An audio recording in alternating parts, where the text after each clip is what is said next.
कांच के सिक्कों का बाजार में खोना न खोना क्या है, बेवजह जिंदगी के बोझ को ढोना क्या है। जो ना सका इंसान के काम, उस इंसान का होना ना होना क्या है। मेरे देश के लोगों, इस देश की सत्ता पे नफरती लोग, खाना फदोश लोग, निकम्मे लोग, भ्रष्ट लोग, इंसान के दुश्मन लोग बैठे हैं और मेहनत का ईमानदार लोग, कमेरा समाज के लोग सत्ता से बेदखल है और उनपे जुर्म की इंतहा कर रही है गवर्नमेंट। ये शोषित पीड़ित लोग जिस दिन एक साथ मिलकर हुंकार भर देंगे तो इस सत्ता के लालची कुत्ते सत्ता से बेदखल हो जाएंगे। ये जिम्मेदारी हर शोषित पीड़ित व्यक्ति की है, ये जिम्मेदारी हर दबे कुचले व्यक्ति की है, ये जिम्मेदारी इंसान में मोहब्बत पसंद लोगों की है। जो लोग इस देश में मोहब्बत चाहते हैं उनको नफरती लोगों को सत्ता से बेदखल करने के लिए जिम्मेदारी उठानी होगी। इस देश में जुर्म के खिलाफ इंकलाब है भाई चंद्रशेखर आजाद। इस देश में भाईचारे का नाम है चंद्रशेखर आजाद। इस देश में इंसानियत की आवाज है चंद्रशेखर आजाद। इस देश में हर शोषित पीड़ित की आवाज है भाई चंद्रशेखर आजाद। मेरे देश के लोगों, हापुड़ के लोगों, उठो, जुर्म के खिलाफ इंकलाब लेकर आइए। जो हमारी देश में नफरत पैदा करके लोगों को लड़ा के हुकूमत में बने रहना चाहते हैं, जिन्होंने सदियों से, हजारों सालों से इंसान को बांट कर सत्ता में पहुंचे, बांट कर खाया, धमका के खाया, लूट के खाया, पत्थर में भगवान दिखा के खाया, धर्म के नाम पे भी धंधा किया और इंसान को नीच बताया और ये निकम्मे लोग सत्ता में बैठ गए। मेरे देश के लोगों, नीच कौन? जो डरा के खाए वो है नीच, जो धमका के खाए वो नीच, जो बहका के खाए वो नीच, जो इंसान में फर्क पैदा करे वो है नीच, और जो धर्म के नाम पे धंधा करता हो उससे बड़ा कोई नीच हो नहीं सकता। ऊंच कौन? हम मेहनत का ईमानदार लोग, कमा के खाने वाले लोग, कमेरा समाज के लोग, इंसान मोहब्बत पसंद वाले लोग, जिन्होंने कभी बरगलाया नहीं, बहकाया नहीं, जिन्होंने मानव के जीवन को आसान बनाया।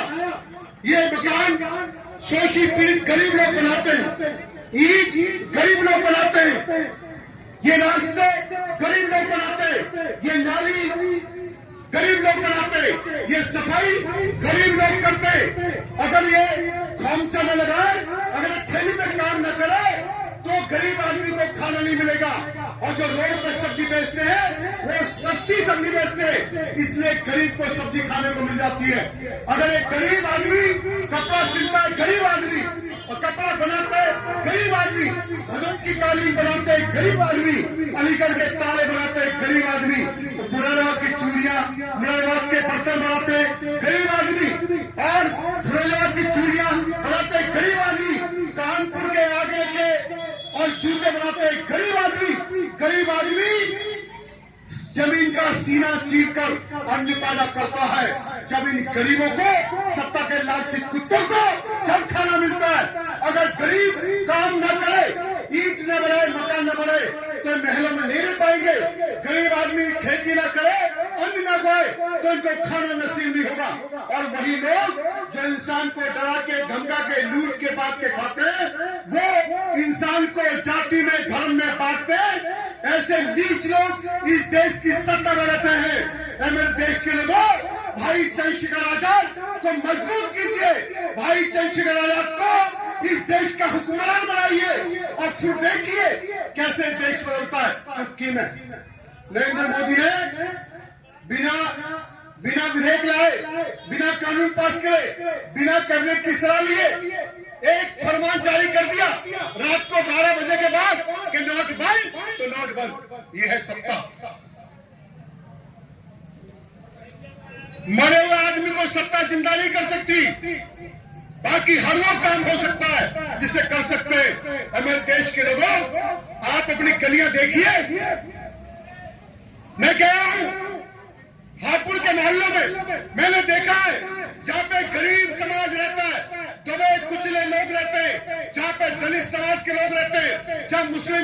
के लोग रहते हैं, उनकी गलियों में सफाई नहीं मिलेगी आपको, उनके रास्ते अच्छे नहीं मिलेंगे आपको, उनके नाले अच्छे नहीं मिलेंगे आपको, उनके मकान भी अच्छे नहीं मिलेंगे आपको। आप घर पे जाना तो आज अपना किचन चेक करना, किचन में खाली डब्बे हैं, नमक के डब्बे में भी इंतजार कर रहे हैं कि कब इस नमक के डब्बे में पानी डाल के निचोड़ के हड्डियां में डालेंगे, तब लेके आएंगे नमक की थैली। ये औकात है गरीब समाज की। और मिर्ची के डब्बे में 100 ग्राम मिर्ची नहीं मिलेगी, हल्दी के डब्बे में 100 ग्राम हल्दी नहीं मिलेगी। रोज 5 रुपए का पाउच खरीदते और 4 बार हंडिया में डालते, तब अगले दिन फिर 5 रुपए का पाउच खरीदते हैं। और चीनी के डब्बे में चीनी नहीं मिलेगी, दाल के डब्बे में 4 किलो 5 किलो दाल नहीं मिलेगी। रोज 200-250 ग्राम दाल खरीद के लेते आते, तब पूरा परिवार उसमें गुजारा करता है। मेरे गरीब समाज के लोगों, शोषित पीड़ित लोगों, मुस्लिम और दलित लोगों, अपने घरों में जाके किचन देखिए, अपने बिस्तर देखिए, अपने कपड़े देखिए, बहुत बुरा हाल है। अपने मकान देखिए, अपनी दुकान देखिए, अपना रोजगार देखिए, बहुत बुरी हालत है। और अपनी गलियां देखिए। और जो सत्ता में बैठे हैं निकम्मे लोग, उनके जाके मोहल्ले देखना, उनकी साफ सफाई देखना, उनके किचन देखना, उनके मकान देखना, उनके मकान की रजाई पुताई देखना, उनके कपड़े बेहतरीन देखना, उनकी ऊंची गाड़ी के मॉडल देखना, उनके बच्चों की शिक्षा चिकित्सा देखना, उनका बैंक बैलेंस देख लेना। आपको समझ में आ जाएगा कि सत्ता में क्या पावर है। जो समाज सत्ता से बेदखल होता है, उसी पे जुल्म होता है। अगर आप सत्ता में रहोगे तो आपके कोई आसियाने नहीं तोड़ पाएगा, आपके कोई स्कूल बंद नहीं कर पाएगा, आपके कोई काम करने से आपको नहीं रोक पाएगा। इसी हापुड़ में निकम्मे लोगों ने, सत्ता के लालची कुत्तों ने गरीबों की फैक्ट्रियां बंद की और खुद फैक्ट्री खोल ली गोश्त बेचने की। इस भारत में जितनी भी गोश्त बेचने की फैक्ट्रियां, कटनी खाने सारे के सारे ब्राह्मणों के हैं। धंधा किसका बंद हुआ? गरीबों का। और पूरे भारत में, पूरी दुनिया में जितना भी गाय का गोश्त बिकता है, उसमें 80% भारत बेचता है। भारत तो किसके कटनी खाने से जाते हैं? ब्राह्मणों के कटनी खाने में गाय काटी जाती है। लेकिन मुसलमानों को मारा जाता है गौ कसी के नाम पे। देखते हैं ये आदमी लड़ सकता है, ये आदमी आवाज उठा सकता है, उसी पे इल्जाम लगा देते हैं कि क्योंकि पुलिस प्रशासन भी उनका गुलाम है।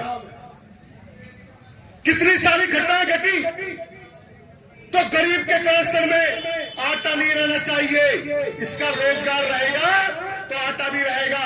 और गरीब के आटे का स्तर में आटा रहेगा तो बच्चों को पढ़ाएगा और तालीम हासिल करेगा। तालीम हासिल करने के बाद उसे पता लगेगा कि गरीबी, ये भुखमरी, ये बेरोजगारी, ये दरिद्रता और ये मारकाट, ये किसी देवी देवता का श्राप नहीं है, किसी अल्लाह का अजाब नहीं है। ये शातिर चालाक लोगों का षड्यंत्र है। जो हुक्मरान है वो नहीं चाहते कि आवाम में मोहब्बत कायम हो। वो आवाम को लड़ाते हैं, कहते हैं हिंदू धर्म खतरे में। अरे काहे का खतरे में? देश का प्रधानमंत्री हिंदू, राष्ट्रपति हिंदू, तीनों सेनाओं का अध्यक्ष हिंदू और राष्ट्रपति प्रधानमंत्री सचिवालय में सारे सचिव हिंदू और 18 सीएम हिंदू, 24 राज्यपाल हिंदू। तो हिंदू धर्म कैसे खतरे में? इन नकम्मों की, सत्ता के लालची कुत्तों की कुर्सी खतरे में है। अगर ये कहते हिंदू की लड़ाई लड़ता है, कहता हिंदू धर्म खतरे में है, और मुसलमान का नेता कहता इस्लाम खतरे में है। इस्लाम खतरे में ना था, ना है, ना रहेगा। इंसानियत जिंदा थी, जिंदा है, जिंदा रहेगी, और इंसानियत ही इस्लाम है। क्या इंसानियत को मिटाया जा सकता है? इंसानियत को मिटाया जा सकता है? नहीं। हमारे देश के लोगों, अटल बिहारी वाजपेयी हो, मुरली मनोहर जोशी हो, मोहन भागवत हो, आडवाणी हो, अटल जी हो, या फिर धीरेन्द्र शास्त्री हो, इनकी लौंडिया भांजी भतीजी मुसलमान नेताओं के घर में है। ये ऊपर तो रिश्तेदारी बना रहे हैं और जनता को आपस में लड़ा रहे हैं। ये निकम्मे लोग हैं, ये सत्ता के लालची कुत्ते लोग हैं। इन सत्ता के लालची कुत्तों को सत्ता से बेदखल करने के लिए एक शेर पैदा हुआ है, भाई चंद्रशेखर आजाद। मेरे हापुड़ के लोगों, नगीना में तो मदद की मुसलमान भाइयों ने, तो संसद पहुंच गए भाई चंद्रशेखर आजाद, और संसद में जाने के बाद उन्होंने हर जुल्म के खिलाफ आवाज उठाई है। उन्होंने जो हमारी आशा बहनें हैं उनकी तनख्वाह बढ़ाने की बात की, जो हमारे शिक्षा मित्र हैं उनकी तनख्वाह बढ़ाने की बात की, जो हमारे मनरेगा के मजदूर हैं उनकी 300 दिन काम मिलना चाहिए, ये बात की। हमारे जो पुलिस कर्मचारी है 24 घंटे ड्यूटी पे रहते हैं और फ्रस्ट्रेशन में रहते हैं, घर में रहते हुए भी ड्यूटी पे ही दिमाग रहता है, तो फ्रस्ट्रेशन में लोग सुसाइड भी कर लेते हैं और उनके बच्चे नहीं पढ़ पाते हैं। पुलिस वालों की भी ड्यूटी 8 घंटे की होनी चाहिए और तनख्वाह उनकी बढ़नी चाहिए। इस देश में जो शिक्षा मित्र जो देश का भविष्य तय करते हैं पाठशालाओं में, उनकी भी तनख्वाह बढ़नी चाहिए। जो पेंशन खत्म की गई गवर्नमेंट सर्वेंट की, उसकी पेंशन बहाल होनी चाहिए। और जो वीर सैनिक बनाए जाते हैं 4-5 साल के, वो नहीं, परमानेंट उनको नौकरी मिलनी चाहिए। इस देश में किसान को दाम तय करने का खुद अधिकार होना चाहिए अपनी फसल का। हम पैदा करते तो अपने बच्चे को पैदा करते, नाम रखने का अधिकार किसका? हमारा। और फसल पैदा करें हम और कीमत रखे कौन? गवर्नमेंट नहीं, हमारा होना चाहिए। इस देश में जो सत्ता में बैठे हैं, जो ये क्या कहते हैं, किसान आंदोलन कर रहे थे, जो ट्रैक्टर से आए ना, पर ये ट्रैक्टर लेके कह रहे ये किसान नहीं है। किसान पैदल आए, बुक्की में आए, गाड़ी में आए, साइकिल में आए, तो किसान है। लंगोटी में आए तो किसान है। सूट वूट में इनको किसान नहीं रहना चाहिए। अरे जो हमारा पेट में अन्न डालता है, अपने खून पसीने सींच के हमारी भूख मिटाता है, वो हवाई जहाज में चले, वो कार में चले, वो बढ़िया ट्रैक्टर हो उसके पास में, बढ़िया सुविधा होनी चाहिए। आज के का हर किसान कार से जाता है अपनी फसल करने के लिए, क्योंकि वहां का देश किसानों के प्रति वफादार है। इसलिए उनको लंगोटी में चाहिए किसान। जब किसान उनको लंगोटी में चाहिए तो मजदूर कैसा चाहिए? मजदूर के पेट में अन्न नहीं रहना चाहिए। मेरे हापुड़ के लोगों, मैं बहुत मोहब्बत करता हूं आपको, क्योंकि मेरे बुगरासी के लोगों ने, मैं बुगरासी का हूं, बुगरासी में बड़े बड़े ज़हीन आला तरबियत वाले लोग हुए जिन्होंने मोहब्बत सिखाई हमें। हमारे यहाँ पर जनाब सरफराज का थे। मैं जिस बिरादरी से आता हूँ उस बिरादरी से उस समय लोग नफरत किया करते थे, लेकिन जनाब सरफराज का जब चेयरमैन बने तो उन्होंने किसी गरीब को नफरत नहीं की। अगर गरीब उनकी चप्पलों में जाकर बैठ गया, पसीने की बदबू आ रही हो, लेकिन उसके कंधे पकड़े, बोले चाचा यहाँ बैठो मेरे पास खाट पे। बोले नहीं जी, हम तो तुम्हारे महाते थे, तुम्हारे मजदूर हैं, हम आपके पास नहीं बैठेंगे। तो सवाल करते थे कि चाचा ये खाट किसने बनाई? जी हमने बनाई थी। ये मूला किसने बनाया? हमने बनाया था। मेरा रोड किसने बनाया? जी हमने बनाया। मेरा मकान किसने बनाया? जी हमने बनाया। अब मेरी मस्जिद किसने बनाई? जी हमने तो बनाई। और मेरे बच्चों को अन्न कहाँ से मिलता है? बोले हम तुम्हारे खेती में काम करते हैं। अरे जो मेरी जिंदगी को आसान बनाए मेरे बराबर में नहीं बैठेगा। मेरा इस्लाम इसकी इजाजत नहीं देता। हमारे यहाँ पे ऊंच नीच नहीं है, भेदभाव नहीं है। एक जगह रोजा अफ्तारी कर सकते हैं, एक जगह राजा फकीर मेहतर नवाब नमाज पढ़ सकते हैं। यह है इस्लाम की खूबसूरती। जो निकम्मे लोग कहते हैं कि तलवार से फैला इस्लाम, मैं उन कुत्तों को बता देना चाहता हूँ, मोहब्बत से फैला इस्लाम। मस्जिद नहीं जाने दिया, मंदिर नहीं जाने दिया, मंदिर नहीं जाने दिया तो मस्जिद चले गए, चर्च चले गए, गुरुद्वारे चले गए। हम सताए हुए एक ही परिवार के, एक ही वंश के, एक ही खून के लोग हैं। ये देश हमारा है, हम मालिक हैं इसके। तो इस देश को शिक्षित और सशक्त बनाने की जिम्मेदारी हमारी। इस देश को सत्ता में बैठ के हमारी। ये हापुड़ से इंक है, जो बाबा साहब के संविधान पे उंगली उठाएगा हम उसकी उंगली का, और जो को जला सकते, क्योंकि ये सेल्फ डिफेंस है। ये अगर हमारी मौत पे बनेगी तो हम गर्दन कटवा भी सकते हैं, तो हम गर्दन काट भी सकते हैं, क्योंकि ये इजाजत हम पे भारत का संविधान देता है। हमारे देश के लोगों, उठो जुल्म के खिलाफ, उठो अपने बच्चों के हक के लिए लड़ो। जो अपने बच्चों के हक के लिए नहीं लड़ सकता वो मुसलमान नहीं हो सकता। और इज्जत और जिंदगी, मौत इज्जत और जिल्लत, मौत और जिंदगी तो ऊपर वाले के हाथ है। तो इन सत्ता के लालची कुत्तों से डरने की कौन सी बात है? अगर अपनी बहन बेटियों के बलात्कार पे अगर कोई दलित अम्बेडकरवादी बोलता नहीं है तो अम्बेडकरवादी नहीं है। सुनिए, बाबा साहब की मूर्ति लगाना, जय भीम बोलना बंद कर देना चाहिए, क्योंकि बाबा साहब अम्बेडकर ने कहा जुल्म करने वाले से जुल्म सहने वाला ज्यादा गुनहगार है। और हम जुल्म नहीं सहेंगे। हम मौत को हथेली पर रख के चलते हैं। अकेला मैं नहीं हूं, भाई चंद्रशेखर के आजाद के साथ मेरे जैसे सैकड़ों हैं जो घर बार छोड़ के निकले, क्योंकि जो समाज कुर्बानियां देता है उसकी आने वाली पीढ़ियां आजाद हो जाती हैं। अगर कुर्बानियां नहीं देगा उनकी पीढ़ियां गुलाम हो जाती है। अगर करबला की कुर्बानियां नहीं होती तो दुनिया में लोग ईमान नहीं लेकर आए होते।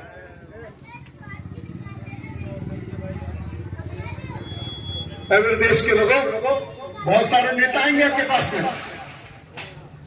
कोई जाति की बात करेगा, कोई धर्म की बात करेगा, कोई भाषा की बात करेगा, कोई प्रांत की बात करेगा, हक की बात नहीं करेगा।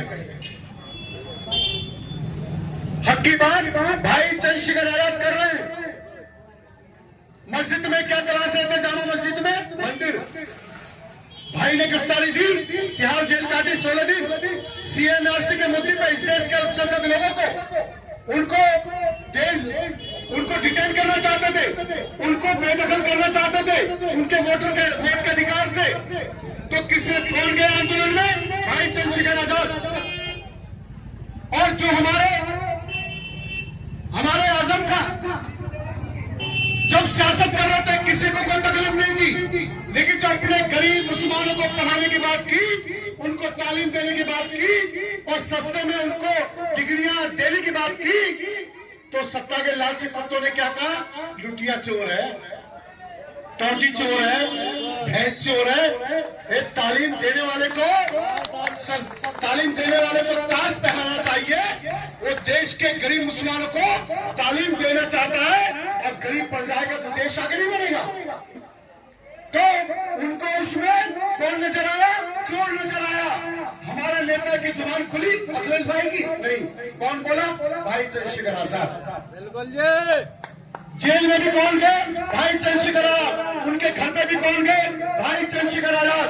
जब बरेली में मुसलमान भाइयों को आई लव मोहम्मद कहने पे पुलिस वालों ने लाठियों से पीटा तो कोई नेता नहीं बोला। भाई चंद्रशेखर आजाद ने कहा, मैं कहता हूँ आई लव यू मोहम्मद। जब तुम अपने भगवान को प्रेम कर सकते हो तो हम अपने अल्लाह को आई लव यू मोहम्मद नहीं कर सकते। आजादी तो दोनों को बराबर है ना? क्या हिंदू के अधिकार मुसलमान के अधिकार अलग अलग है? कौन बोला? भाई चंद्रशेखर आजाद। जब एक महीना तुम रोज जाम रखते हो और तुम बोर्ड पे ठेली पे लिखवाना चाहते हो इसका मालिक कौन है, ये मानसिक देखिए, उनकी मानसिकता में मालिक कौन है। और पूरा प्रशासन पुलिस वाले भी पैर दबाते हैं उनके, और मुख्यमंत्री फूल बरसाता है। और कभी इस देश का मुसलमान नमाज पढ़ता है तो वही पुलिस वाला जो